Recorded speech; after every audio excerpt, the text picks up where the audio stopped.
Монгол улсын дээд шүүхийн академи, шүүхийн ерөнхий зөвлөл болон Америк нэгдсэн улсын элчин сайдын яам хамтран Америк нэгдсэн улсын конгрессийн дэргэдэх олон улсын манлайлалын төвөөс шүүхийн салбарт хэрэгжүүлдэг нээлттэй дэлхийн хөтөлбөрийн төгсөгчдийн анх дугаар баг хурлыг шүүхийн хараат бус байдал ба цахимжил сэдвийн доор эхлүүллээ.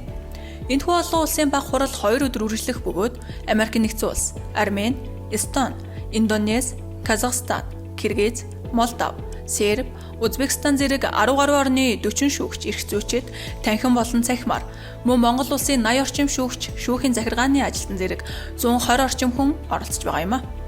Хурлыг нээж Монгол улсын дээд шүүхийн ерөнхий шүүгч Ган Зориг үг хэллээ. Шүүхийн захим шилжилтэд хиймэл оюун онцгой анхаарал татжээ.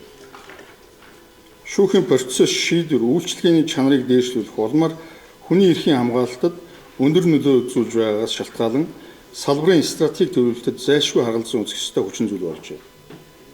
Үүнтэй зэрэгцсэн мэдээллийн нууцлал, иж үрлийн бүрэн бүтэн байдал, ашиглалт, кибер аюулгүй байдлын асуудлыг шүүхийн салбарт зөвхөн технологийн түвшинд ус, эрх зүйн орчин, байгууллагын ба албаагчийн менежментийн түвшинд наривчлан анхаарах шаардлага нэгэн тодорхой болжээ.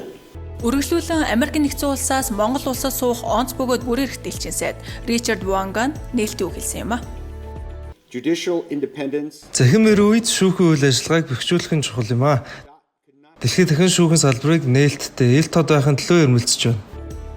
Баг хурлын эхний өдөр оролцогчид шүүх эрх мэдлийн ирээдүйн чиг хандлага, шүүхийн цахимжил ба хиймэл оюун, шударга ёсны хүртээмжийг нэмэгдүүлэхэд хэрэг хянах шийдвэрлэх ажиллагааг цахимжуулах, хууль хэрэглээний нэгдмэл байдлыг хангахад хэрэг судлал ашиглах, мөн кибер аюулгүй байдлын асуудлууд сэдвийн хүрээнд илтгэл тавьж хэлэлцүүлэг өрнүүлсэн юм а. Баг хурал маргааш буюу 2025 оны 4 дугаар сарын 17-ны өдөр үргэлжлэх бөгөөд Монгол улсын шүүхийн цахимжлалтын явц ба эрх зүйн зохицуулалт, олон нийтийн мэдих хэрэг ба шүүхэд итгэх итгэл, дижитал эрүү үеийнх шүүхийн сургалт, цахим хэрэгсэл, хиймэл оюуныг хэрэглэх чадварыг хөгжүүлэх зэрэг сэдвийн хүрээнд илтгэл тавьж хэлэлцүүлэг өрнүүлж туршлага солилцох юм а.